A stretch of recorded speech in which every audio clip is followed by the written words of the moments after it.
Introduction, Overview of the disease.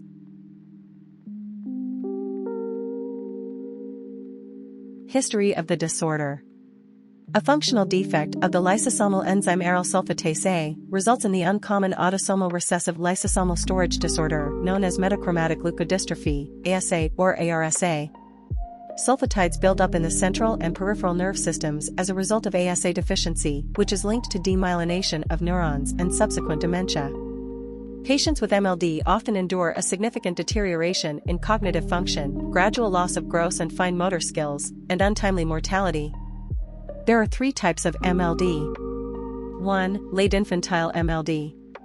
2. Juvenile MLD. 3. Adult MLD. The most severe form of MLD is late infantile MLD. Children may have difficulty moving or walking between the ages of 6 and 24 months. Some kids experience verbal and learning difficulties as well as muscular spasms. The symptoms of juvenile MLD are comparable to those of late infantile MLD. However, symptoms don't appear until they are 4 to 12 years old. Adult MLD can affect both teens and adults of any age. Changes in personality and trouble at job or school are frequently the first indicators. Patients with the juvenile and adult forms often suffer a slower rate of illness progression, whereas those with the late infantile type are typically linked with quick and severe functional deterioration. For individuals with late infantile MLD, impairments in gross motor function, such as a failure to acquire independent walking, are usually documented early. However, in patients with the later onset types, cognitive and behavioral symptoms are frequently the first warning signals of the illness, followed by a more gradual deterioration in motor function. While there have been some links between certain pathogenic genes and the severity of the illness, the clinical course of MLD has been documented to differ dramatically even amongst siblings, indicating that additional variables may potentially have an impact on the disease phenotype. Metabolic basis of the disorder. An ARSA gene mutation is the most frequent cause of metachromatic leukodystrophy. The enzyme that breaks down lipids termed sulfatides that accumulate in the myelin is absent as a result of this mutation. Inheritance. A faulty, mutated, gene results in the hereditary condition known as metachromatic leukodystrophy. The disorder has an autosomal recessive inheritance pattern. Both copies of the gene in each cell have mutations because this disorder is inherited in an autosomal recessive pattern. One copy of the defective gene is carried by each parent of a person with an autosomal recessive disorder, although usually neither parent exhibits the disease's signs and symptoms. 2. Symptoms and causes. We need to remember that each form of leukodystrophy is the result of a different gene mutation and causes different symptoms. Genetic mutations. Mutation in the ARSA gene is the most common. This results in a lack of the enzyme that breaks down lipids called sulfatides that build up in the myelin. Technically, leukodystrophy targets the myelin. Without the myelin, which provides protective insulation to cover nerve cells, the nerves will not be able to communicate and function well. When our brain and body cannot receive signals, it will lead to progressive loss of neurological function. Metachromatic leukodystrophy, or MLD, is an autosomal recessive genetic disorder. It means, when the child is affected, both parents are carriers or both parents have one mutated copy and one normal copy of ARSA gene. Note that both parents will not have symptoms. Also additional info, ARSA is responsible for encoding protein aryl sulfatase A. Mutation in the Psap gene is rarer. It is a deficiency in another kind of protein, activator protein, that breaks down sulfatides. For this type, almost the same process of mutation, however, this time, it is the Psap gene mutation. Psap gene is responsible for encoding several saposin proteins, including saposin B, an activator of aryl sulfatase A. Risk factors. The risk for two carrier parents to both pass the altered gene and have an affected child is 25%. The risk of having a child who is a carrier, like the parents, is 50% with each pregnancy. The chance for a child to receive normal genes from both parents is 25%. Again, since MLD is an autosomal recessive genetic disorder, the primary factor will be the traits or genetic patterns of both parents. All these percentages mentioned, it can be easily determined using the Punnett square, with the concept of dominant and recessive traits. We also need to recognize that risk is the same for males and females. Symptoms of metachromatic leukodystrophy. abnormal muscle movement, behavior problems, decreased mental function, decreased muscle tone, difficulty walking, difficulty eating or feeding, frequent falls, incontinence, irritability, a loss of muscle control, problems with nerve function, seizures, difficulty speaking, difficulty swallowing. According to online medical articles, over half of the children affected by MLD experience symptoms for the first 3 years of their life.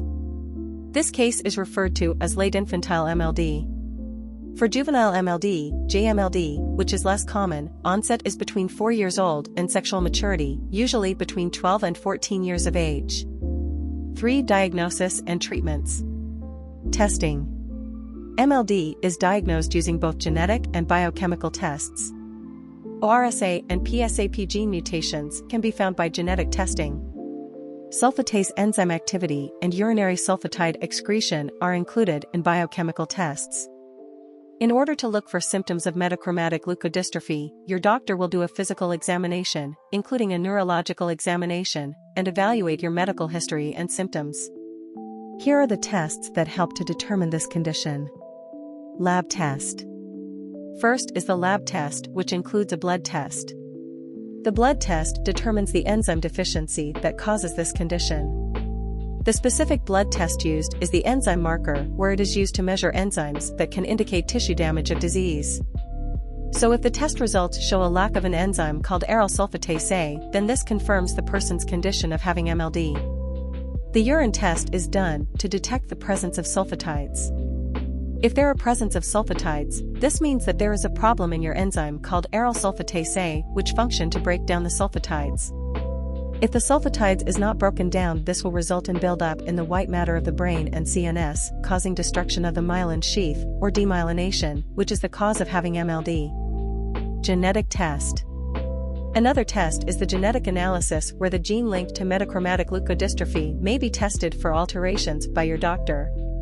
The tests are usually done using a blood sample or a small amount of saliva from the person being diagnosed and some of his/her family members to compare or to identify the precise origin of cell alterations, calculate their risk of a specific disease, or find any genetic diseases. Additionally, he or she might advise prenatal testing of pregnant women and other family members to check for gene abnormalities. This includes looking at your DNA, the molecular code that contains instructions for the various processes in your body where it can reveal changes, mutations, in your genes that may cause illness or disease. Nerve conduction study. In this test, several flat metal disc electrodes are taped or glued to your skin, specifically in the head, during a nerve conduction investigation. The nerve under investigation is covered immediately by an electrode that emits shocks. A recording electrode is put on top of the muscles that nerve supplies. The nerve receives several quick electrical pulses. This test demonstrates how severe is the slowing of your motor and sensory conduction in relation to the metachromatic leukodystrophy condition. So if your motor and sensory nerve are slow or weak, this results to loss of the ability to detect sensations, such as touch, pain, thinking and memory skills, even your motor skills such as walking, moving, speaking, even swallowing. Magnetic resonance imaging, MRI. Magnetic resonance imaging, MRI. This test creates precise images of the brain using strong magnets and radio waves. These can detect abnormal white matter, leukodystrophy, in the brain, which has a distinctive striped pattern called a tigroid. So tigroid is the term called for the stripped pattern that is shown in the brain. The normal image of the brain when it goes through the MRI is pure black and white color for the spaces in the brain. So when there are rays of black and white striped pattern in the brain, this indicates metachromatic leukodystrophy. This test is the most common and preferred test to diagnose MLD since it accurately shows the imaging of a person's brain and can show the presence and absence of myelin. Psychological and cognitive tests. In this test, doctors examine the patient's mental health, cognitive functioning, and behavior. These examinations could reveal how the illness impacts brain function. The initial symptoms of both the juvenile and adult variants of metachromatic leukodystrophy may be psychiatric and behavioral issues. The test involves answering simple questions and performing simple tests. Can use the Montreal Cognitive Assessment (MoCA) test. A 10-15-minute test that includes memorizing a short list of words, identifying a picture of an animal, and copying a drawing of a shape or object. So as I have stated before, the effect of metachromatic leukodystrophy is the loss of the ability to detect sensations such as touch, pain, heat, and sound. Loss of intellectual, thinking and memory skills, and even the loss of motor skills, such as walking, moving, speaking and swallowing. Poor muscle function. Treatment. Although there is no known cure for metachromatic leukodystrophy, clinical trials show some promise for a possible future therapy. The current course of treatment includes supportive care, reducing the disorder's progression, minimizing complications, and preventing nerve damage. For some persons with the disease, early identification and treatment may improve outcomes. Both bone marrow transplant, BMT, and stem cell transplant, SCT, are most effective at slowing the progression of the disease in those who are not exhibiting any noticeable MLD symptoms, pre-symptomatic. The MLD can be stopped from doing additional harm via BMT, commonly known as a bone marrow transplant or blood stem cell transplant. It swaps out unhealthy blood-forming stem cells with those that lack a crucial protein. The body can typically break down fat-based compounds when blood-forming cells are healthy. This procedure prevents further harm to the bones, neurological system, brain, and other structures. However, a transplant cannot repair any harm that has already been done. For MLD, allogeneic transplantation is utilized. A healthy donor's blood-forming cells are used in this sort of transplant to replace the unhealthy ones. These healthy cells might be obtained from umbilical cord blood, unrelated donors, or family members. To start, you receive chemotherapy, chemo either with or without radiation. You will then receive the healthy, donated cells via an intravenous, catheter. The newly formed cells go within the bones where they start to produce healthy cells. Medication. The standard of care or medication for metachromatic leukodystrophy does not include drug therapy. Supportive treatment is used to treat problems or relieve symptoms. European markets carry the recombinant human aryl sulfatase A, RHRSA enzyme, which the US has classified as an orphan drug. Orphan drugs means drugs that are not developed by the pharmaceutical industry for economic reasons, but which respond to public health need. In a nutshell, the recombinant human aryl sulfatase A is a treatment for those who have MLD, to increase the production of aryl sulfatase that break down sulfatides. Other medication are only used to lessen signs and symptoms such behavioral disorders, seizures, sleep problems, gastrointestinal problems, infection, and pain. Lifestyle and home remedies. As we have discussed before, there is no exact cure for this disease. The only thing we can do is to lessen and improve the lifestyle of someone who has this condition. And that is to have nutritional assistance where it can help to provide the proper nutrition that might minimize the symptoms of this condition. Having the right nutrition improves or minimizes any underlying complications. In particularly balancing intake of food abundant with sulfur such as eggs, beef, fish, chicken, etc. Exercise is also a good help to practice motor skills by walking regularly or moving to the extent that they can.